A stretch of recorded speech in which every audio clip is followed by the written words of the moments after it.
Me llamo Ana Sofía Morales García. Tengo 38 años. Vivo en Guadalajara, Jalisco, México, en un departamento pequeño que huele siempre a café y a papel viejo, porque todavía llevo conmigo cajas de fotografías y recortes de la fábrica que ya no existe. Trabajo de noches en una tienda de telas del centro, y de día intento recomponer lo que queda de una vida que, hasta hace poco, creía garantizada. Estoy cansada, con las ojeras marcadas, y con la sensación constante de que mi cuerpo no termina de aprender la verdad que mi cabeza ya sabe. Alguien decidió mi futuro sin preguntarme, y lo entregó a otra persona que, por ley y sangre, tenía el derecho real. Antes de contarles, si les gustan historias verdaderas que duelen y enseñan, por favor consideren suscribirse. Compartir esto no es fácil, pero tal vez alguien allá afuera necesite escuchar que no es el único al que le rompieron el centro del mundo. Viví casi toda mi vida creyendo que la fábrica de textiles de mi familia era mi destino. Mi padre de crianza, don Fernando, un hombre de manos grandes y silenciosas, que olía a combustible y a tabaco barato, me enseñó a doblar telas con la misma precisión con que enseñaba a atarme las corbatas en las tardes de la oficina. Mi madre, Elena, se ocupaba de la contabilidad y de los recibos. Su risa era una puerta entreabierta en la que yo me refugiaba cuando la voz de mi padre era una orden. Crecí entre rollos de tela, el zumbido constante de las máquinas y las conversaciones a medias sobre pedidos, cuentas atrasadas, y promesas de expansión que nunca llegaban. La mañana que enterramos a Fernando el cielo estaba de un gris sucio, y la lluvia acarició la calle como si lavara algo más que la tierra. La funeraria olía a flores sintéticas y a colonia fuerte. Al final del velorio, después de las manos que cobraron vida por costumbre para dar el pésame, hubo un silencio tenso cuando la abogada de la familia, la señora Ruiz, nos pidió asistir a la lectura del testamento. Yo esperé un gesto, una palabra, algo que dijera, Ana, esto es para ti, porque eso era lo que mi cabeza y mi corazón tenían escrito desde niña: trabajo familiar, casa con fantasmas, una sucesión que jamás pensé cuestionar. Le entregaron mi futuro a su hijo, real, y esperaban que sonriera. Ese pensamiento me golpeó primero como incredulidad, luego como frío. En la sala, la señora Ruiz abrió el sobre y leyó: a mi hijo Sergio, mi empresa textil, Albardón, y la casa de Paseo del Sol; a mi hija Ana Sofía, 1/3 del patrimonio líquido sujeto a la aceptación de una reubicación laboral dentro de la compañía. La frase fue un filo. Había otro nombre, Sergio Herrera, un apellido que no me decía nada. Hijo legítimo, añadió la abogada, y en ese momento la palabra legítimo sonó como martillo. La sangre me dejó la cara blanca. Mi madre no se movió. Sus manos temblaban apenas, y alguien que no pertenecía a mi círculo, mi tía Rosa, me ofreció un pañuelo. Detrás de la señora Ruiz, un hombre joven, de tez morena y sonrisa cansada, se apoyaba en el marco de la puerta. Era él, Sergio. Llevaba una chamarra vieja, olía a sudor y a diésel, y sus ojos evitaban los míos. ¿Quién?, alcancé a decir con voz que se deshilachaba. Nadie me dio respuestas claras. Mi madre murmuró algo que no escuché. Alguien dijo, su hijo de antes, como si eso lo explicara todo. Mi mundo, esa línea de tiempo segura que había construido con esfuerzo y fidelidad a la rutina, se fracturó en un segundo. El hijo real era la justificación que, según la abogada, implicaba prioridad de herencia y control. La fábrica, mi lugar de trabajo y de recuerdos, ahora estaba en manos de un hombre que yo no conocía. Don Fernando había escrito su testamento meses antes de morir. La copia era tajante. Esa noche no dormí. En mi apartamento, el ventilador giraba despacio y el olor a café recién hecho fue lo único que me mantuvo atada al presente. Recordé los inviernos de adolescente en los que me quedaba a coser entre turnos para ayudar a pagar la universidad. Recordé la vez que dejé de salir con alguien porque la jornada doble en la fábrica me absorbía. Recordé la promesa silenciosa de que mi sacrificio no sería en vano. Ahora lo miraba todo como si fuera un engaño, o como si alguien hubiera decidido que mi inversión emocional no valía tanto como un parentesco que yo nunca tuve. Al día siguiente fui a la fábrica. El viejo portón chirriaba con el mismo sonido que me arrulló de niña. En el patio, el aire olía a aceite, a algodón húmedo, a cosas guardadas que no se abren desde hace mucho. Las mesas de corte estaban cubiertas con telas, y sobre una de ellas había una libreta con anotaciones de Fernando. Abrí la libreta con cuidado. Su letra firme me llevó a tardes donde él me dictaba cómo anotar métricas de producción. Era mi herencia en palabras. Y sin embargo, legalmente, había dejado todo a Sergio. ¿Cómo podía concederle la fábrica a un desconocido?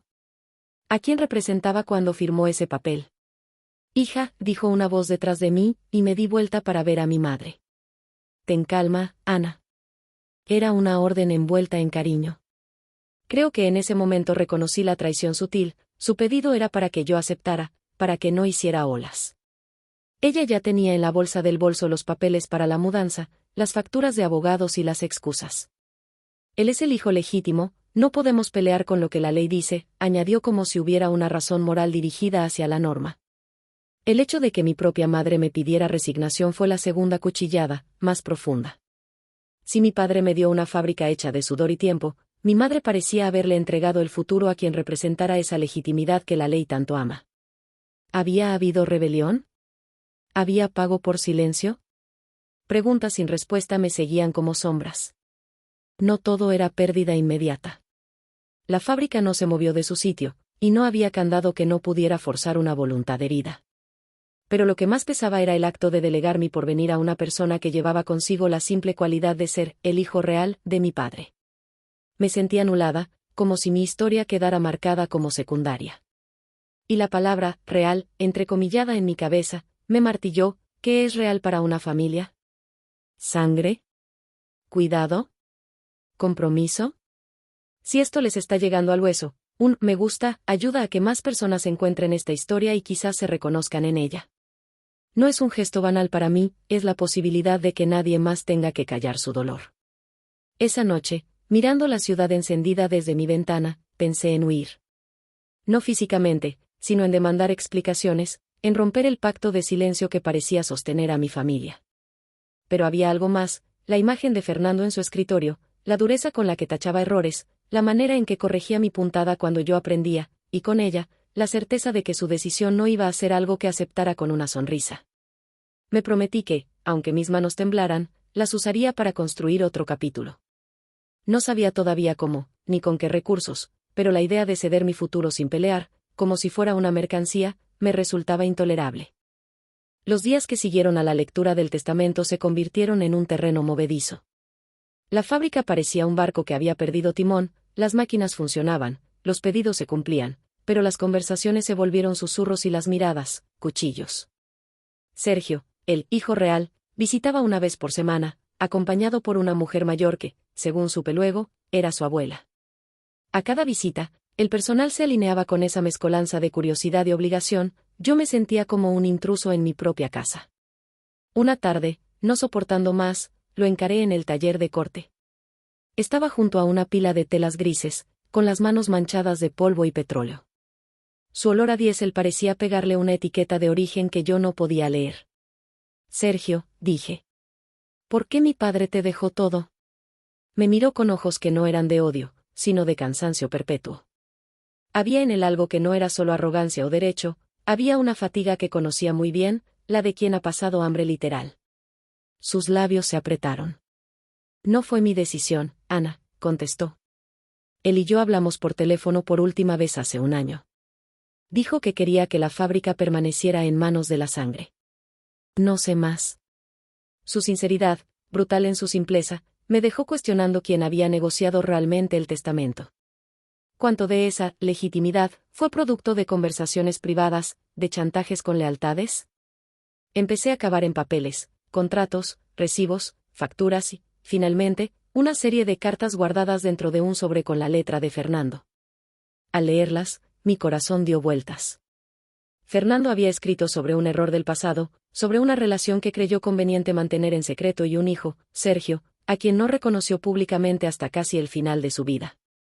Pero también hablaba de remordimiento, de miedo a destruir lo que con tanto esfuerzo había construido conmigo y con Elena. Llamé a mi madre esa noche. Ella colgó el teléfono 2 veces antes de contestar. Cuando habló, su voz era un hilo. Ana, por favor no hagas olas, dijo. Estamos rotos, y tu padre, él quería eso. ¿Para qué escarbar? No va a cambiar lo que está firmado. Había en su petición un velo de protección, pero también una razón práctica, la estabilidad. Mi madre temía perder la pensión, la casa, el poco tendremos que nos quedaba. Era comprensible, pero la súplica de que yo me callara me hizo sentir como si me pidieran que enterrara mi identidad para preservar un statu quo. Desde entonces, mis noches se llenaron de insomnio e imágenes de la fábrica transformándose en otra cosa, un lugar que dejaría de ser mi refugio. Sentía un frío en el estómago que no se iba con comida ni con sueño, una sensación de vértigo que me obligaba a moverme, a no quedarme quieta. Cuando la ansiedad apretaba, me palpaba el cuello, buscando el ritmo que me asegurara que no me estaba deshaciendo. Decidí buscar ayuda legal. La señora Ruiz, la abogada que leyó el testamento, me miró con indulgencia. Ana, la voluntad fue clara. Si desea impugnarla, necesitará pruebas de coacción, incapacidad del causante al firmar, o demostrar que el documento fue alterado. No es fácil. No es fácil. La frase se convirtió en un mantra que la gente usaba como excusa para no moverse. Pero no podía aceptar la pasividad como respuesta. Si había algo que me mantenía en pie, era la memoria del trabajo, la de las mañanas frías en las que, aún adolescente, me sentía parte de un engranaje mayor. No permitiría que ese legado emocional se evaporara por una firma que, tal vez, no reflejaba la totalidad del hombre que yo creí conocer. Mi investigación me llevó a la afiliación del padre de Sergio. Encontré registros escolares con el apellido Herrera y una dirección en Tonalá, un barrio obrero donde aprendí que la vida puede ser justa en su dureza. Fui hasta allá. La casa era pequeña, con una puerta baja y una cocina donde el guiso siempre estaba al fuego. Pregunté por Sergio y me recibieron con una mezcla de desconfianza y hospitalidad. La abuela, doña Carmen, me miró y, tras dudar, me ofreció un café. Fernando fue un buen hombre con nosotros, pero no pudo con todo, dijo ella. Nos ayudó mucho, es cierto. Pero él también tenía miedo, y a veces la gente hace cosas por miedo. Sus palabras eran un pequeño consuelo. Comprendí ahí que la historia no tenía villanos absolutos, tenía personas con heridas que habían actuado desde la supervivencia. Aún así, la herida que me dejaron seguía sangrando. ¿Cómo negociar mi dignidad con realidades que eran más grandes que mi deseo de justicia? No olvides comentar si esto te toca de alguna manera, me dije en voz baja, mientras recordaba el pedido de mi primera cita y, tal vez alguien allí fuera necesita esta confesión.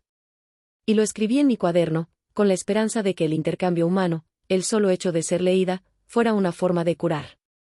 La tensión en la fábrica escaló cuando Sergio empezó a implementar cambios. Trajo consigo a un contable que decía que había que modernizar la planta, despedir personal y tercerizar procesos. Si no nos adaptamos, la fábrica muere, repetía como un credo. Pero sus decisiones no tenían en cuenta a las mujeres que tejían con dedos encallecidos, ni el valor sentimental de un telar que había estado en la familia por generaciones. Su lógica era de números, la mía era de memoria. Una tarde, durante una asamblea improvisada entre los trabajadores, una señora de voz áspera me acusó. ¿Y tú qué? Tú eras la preferida. ¿Por qué te quejas ahora? La pregunta me atravesó. ¿Era yo la ingrata por exigir lo que me pertenecía emocionalmente? ¿Mi rabia era una traición a la memoria de mi padre? Me dolió. Respondí con la verdad, porque ya no podía usar otra arma. No busco el dolor de nadie. Busco que no nos quiten todo sin más. Sus ojos me miraron con una mezcla de culpa y comprensión. El conflicto se volvía humano, con matices. Sergio, que oyó la discusión, bajó la mirada, y por primera vez noté una rendija en su coraza, quizás él también esperaba que el mundo le sonriera por el solo hecho de nacer de cierta manera. Dos personas heridas intentando imponerse el uno sobre el otro. ¿Era eso todo lo que quedaba? Esa noche, de nuevo, no dormí. Me serví café y hojeé las cartas de Fernando otra vez. Entre las líneas, advertí algo. La última carta tenía una nota que sugería un encuentro en el que Fernando quería dejar las cosas claras. Si algo me pasa, había escrito, que nadie sufra por más secretos, ¿por qué entonces permitir que un secreto fuera la excusa para quitarme mi lugar? La contradicción me empujó hacia una decisión que todavía no sabía cómo ejecutar. No solo impugnaría el testamento, iba a buscar la verdad completa, porque en ella quizás encontraría, al menos, la paz para seguir. El proceso legal comenzó como un combate lento. Contraté a una abogada joven, Lucía, que tenía la voz firme y los ojos cansados de quien entiende que en estas batallas la justicia es frecuentemente una cuestión de persistencia.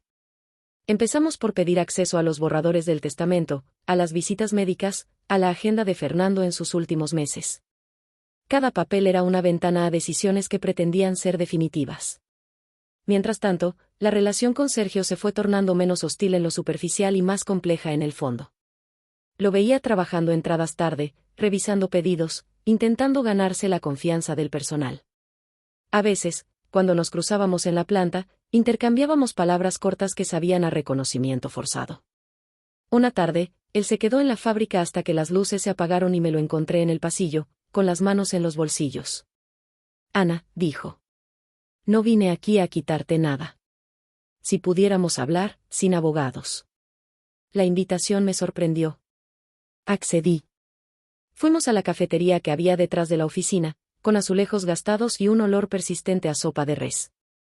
Allí, entre sorbos, empezó a contarse la historia que no se dice en los testamentos. Mi madre me contó la verdad cuando tenía 17, dijo. Me mostró unas cartas. Dijo que mi padre nos ayudó en silencio.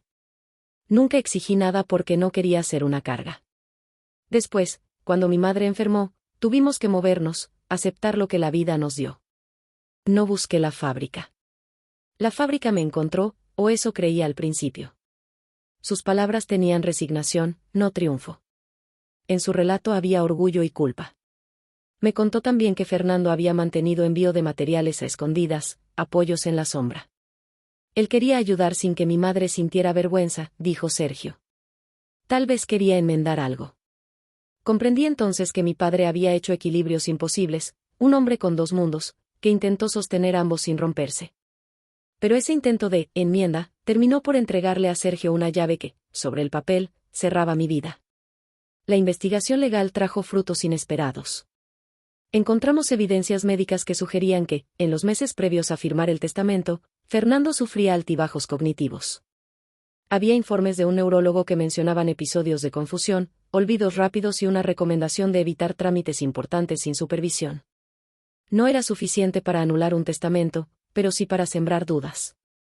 Además, apareció una grabación en la que Fernando hablaba con un amigo, diciendo, si algo pasa, que no haya daño innecesario, y mencionaba el nombre de Ana con cariño.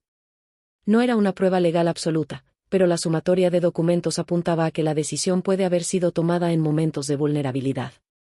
Con cada avance, la tensión en la familia crecía. Mi madre, antes tan frontal en pedir resignación, empezó a visitar a Lucía con excusas. Necesitamos asegurar la casa, decía. En privado, nos mirábamos y entendíamos que la lealtad no siempre es un estandarte fijo, era, a veces, una moneda que se cambiaba según el miedo. En la fábrica, la plantilla empezaba a alinearse en dos bandos, los que respetaban mi historia con el lugar y los que creían que el cambio que proponía Sergio era necesario. La polarización me dejó sin muchas amistades íntimas, las relaciones se volvieron instrumentales. Un compañero al que ayudé durante años me evitó durante días y finalmente me dijo, Ana, me da miedo perder el trabajo. Tú sabes cómo están las cosas. Sus palabras me desgarraron porque entendí que mi lucha, legítima, también ponía en riesgo a quienes no tenían voz. Una noche, cuando ya la paciencia me abandonaba, fui al taller de costura a sentarme entre las máquinas. El sonido mecánico me calmó. En la penumbra, una de las trabajadoras, Lupita, se me acercó con una bolsita de tortillas recién hechas. No pares, me dijo en voz baja. Si el patrón tenía un cariño por ti, eso pesa. No seas mala por buscar lo que te han arrebatado. Su gesto fue un bálsamo. Las palabras, sinceras y sin estrategia, me dieron fuerzas. Comprendí que mi lucha no era solo mía, era por la historia de quienes habían puesto sus manos en esas telas y habían construido con sudor una vida que ahora se veía desechable por la lógica del hijo real. El juicio avanzó con sus propias reglas de lentitud y zancadillas legales. Los peritos discutieron sobre la capacidad mental de Fernando. La señora Ruiz, que había leído el testamento en la primera reunión, apareció como testigo. En el estrado describió la última visita al notario con precisión que parecía ensayada. Cuando le preguntaron por qué no había mencionado la confusión del causante, su respuesta fue, no es mi papel diagnosticar. Esa frase me dejó con ganas de golpear una pared. En la sala, la mirada de mi madre era una mezcla de alivio y culpa. El choque final ocurrió en una audiencia llena de gente. Sergio, presente, pidió la palabra y dijo algo que me paralizó, no quiero que esto termine en más dolor. Si Ana logra lo que pide, estoy dispuesto a negociar, a ceder la operación diaria, solo quiero que la memoria de mi padre sea respetada. Vi en sus ojos lágrimas que lo humanizaban. Era la rendición de alguien que no buscaba enemistades personales, sino un lugar en un mundo que lo había marginado. La negociación fue dura. Al final, se llegó a un acuerdo que no era el triunfo absoluto que yo imaginé, pero tampoco la derrota total. Se estableció que la propiedad quedaría en una estructura societaria donde yo tendría voz en la operación productiva y prioridad en ciertas decisiones de producción, mientras que Sergio mantendría participación accionaria mayoritaria por la redacción del testamento. Era un arreglo imperfecto, una costura que intentaba unir dos pieles heridas. Salí del tribunal con las piernas flojas. Había ganado espacio, pero también sentía que me habían robado la posibilidad de reivindicar sin renunciar a nada. Si esto te resuena, deja un comentario. Quiero saber si alguien ha pasado por ese filo donde lo legal y lo emocional se cortan entre sí. Esa noche volví a la fábrica. Caminé por los pasillos, tocando las mesas, los rollos. Pensé en mi padre y en la complejidad de sus acciones. Nadie sale de estas historias inmaculado. Aprendí que la verdad raramente es simple y que las personas suelen actuar desde miedos que no justifican, pero explican.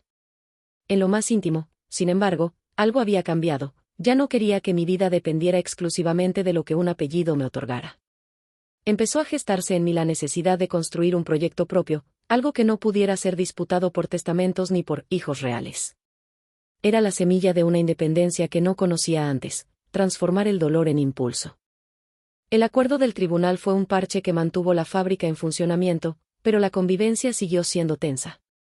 Las reuniones se parecían a negociaciones diplomáticas, y cada decisión se convertía en un campo minado donde una palabra equivocada podía incendiar resentimientos. Sergio cumplió su palabra en ciertos aspectos, delegó la supervisión diaria y permitió que yo dirigiera proyectos piloto. Pero su presencia, sus gestos y la sombra de lo que le correspondía por derecho, se sentían constantemente. Mi propuesta fue clara: rescatar la línea de producción tradicional y lanzar una colección que homenajeara el oficio local, tejidos con historias, etiquetas que contarán quién y cómo se había hecho cada pieza. Quería transformar la fábrica en algo que no solo produjera ropa, sino historias. Si vendemos memorias, le dije a Sergio, nadie podrá quitarnos el valor que ya no está escrito en papeles. Al principio, la idea pareció romántica y poco rentable. Pero cuando presenté muestras a 3 boutiques de la ciudad, 2 aceptaron una prueba. La reacción de los clientes fue inmediata, la gente valoró la trazabilidad humana. Eso le dio a la propuesta un peso comercial que no pudo ser ignorado. La pequeña victoria se transformó en esperanza tangible, tal vez mi futuro no estaría dictado por una sola firma. Sin embargo, no todo fue amable. Un día, mientras supervisaba el corte de telas, se incendió el cuarto de almacenamiento. El humo denso llenó la planta y el caos fue inminente. Nadie resultó herido, pero el incendio destruyó mucho material y un telar antiguo que perteneció a la familia desde antes de que don Fernando llegara. En la escena, entre cenizas y lágrimas, vi a Sergio con las manos en la cara, devastado. Aquella pérdida fue un golpe simbólico y real, la memoria física se consume, y con ella parte de lo que intentábamos proteger. Después del incendio, surgieron acusaciones cruzadas. Algunos dijeron que fue negligencia, otros, un sabotaje. Yo no sabía en quién confiar. En una reunión privada, Sergio me miró con dolor contenido. No vine a destruir esto, Ana, dijo. Y si algo de esto fue negligencia, yo también pierdo. Sus palabras eran honestas. En la cárcel de la tragedia, la culpabilidad no tenía un único dueño. Nos sentamos en silencio, compartiendo la pérdida como si fuera nuestra y no solo de un apellido. En las semanas posteriores, la fábrica funcionó con parches, con más esfuerzo humano que maquinaria. Las noches se volvieron frías. La escasez de material nos obligó a mirar con cariño al trabajo manual. Ese retorno al origen, paradójicamente, reforzó mi proyecto de memorias en tela. Organizamos talleres donde las tejedoras enseñaban a diseñadores jóvenes. Fue una experiencia humilde y poderosa, jóvenes de la ciudad escuchando historias de manos que no se rendían. Durante esos talleres conocí a Mariana, una diseñadora independiente que puso los ojos en nuestras piezas y propuso una colaboración. Ella veía en mi proyecto no solo una oportunidad comercial sino una chance de preservar oficios. Con su ayuda, armamos una pequeña colección cápsula que empezamos a vender en ferias locales. Era poco, pero era nuestro. Con el tiempo, la relación con Sergio se fue transformando en algo menos tenso y más complicado. Éramos 2 personas que compartían un lazo forjado por la misma pérdida y por la misma necesidad de sostener lo que tenían en común. No éramos amigos plenamente, pero en la fábrica desarrollamos un respeto rústico. Hubo días en que nos mirábamos cómplices frente a proveedores difíciles y días en que nos cruzábamos con frío. Lo que quedó claro fue una verdad dolorosa: la familia no siempre se reconstruye con justicia, pero puede negociar formas de coexistir. Un día, mi madre me propuso hablar. Llegó con la mirada más suave que había tenido en meses. Sophie, lo siento, dijo. No te protegí como debía. Creí que callando te daba paz, pero solo te hice silencio. Sus palabras fueron como si alguien abriese una grieta en el concreto. No era suficiente, no borraba el daño, pero era una reparación que nacía de honestidad tardía. Hablamos por horas sobre miedos, culpas y decisiones. Aprendí que su miedo no era maldad, sino supervivencia. En el proceso de reconstrucción, mi salud emocional pagó factura. Tuve ataques de ansiedad que me llevaron a terapia, porque empecé a entender que la rabia sola no me llevaba a ninguna orilla constructiva. La terapia me obligó a mirar que mi idea del futuro estaba atada a la validación externa, la fábrica, el apellido, el reconocimiento paterno. Necesitaba aprender a existir más allá de eso. No fue fácil aceptar que mi identidad no dependía solamente del legado de un hombre. Si hasta aquí esto te está llegando, regálame un me gusta y comparte si conoces a alguien que necesite escuchar que no siempre la sangre define el amor o la justicia. Este es un lugar seguro para hablar. Con el tiempo, los números empezaron a mejorar. La colección encontró su público, y la fábrica, aunque más pequeña, comenzó a respirar con ritmo propio. Consolidamos una estructura donde yo llevaba la parte creativa y operativa y Sergio ocupaba una función de relaciones industriales que, curiosamente, le quedaba cómoda: negociaciones con distribuidores y búsqueda de nuevos mercados. Aprendimos a poner límites y a aceptar que nuestras heridas no desaparecerían mágicamente, pero podían dejar de dictar cada paso. La gran lección vino en una visita inesperada. Llegó doña Carmen, la abuela de Sergio, a la fábrica con una caja de fotos. Mi nieto me dijo que vendrías, dijo. Abrió la caja y allí estaban imágenes de Fernando ayudando a su familia, cartas que nunca se visibilizaron oficialmente y notas que hablaban de arrepentimiento. Me entregó una fotografía donde aparecíamos los tres: Fernando, yo de niña y un niño pequeño al costado, jugando en un patio. La imagen era una evidencia de relaciones entrelazadas, no de líneas claras y exclusivas.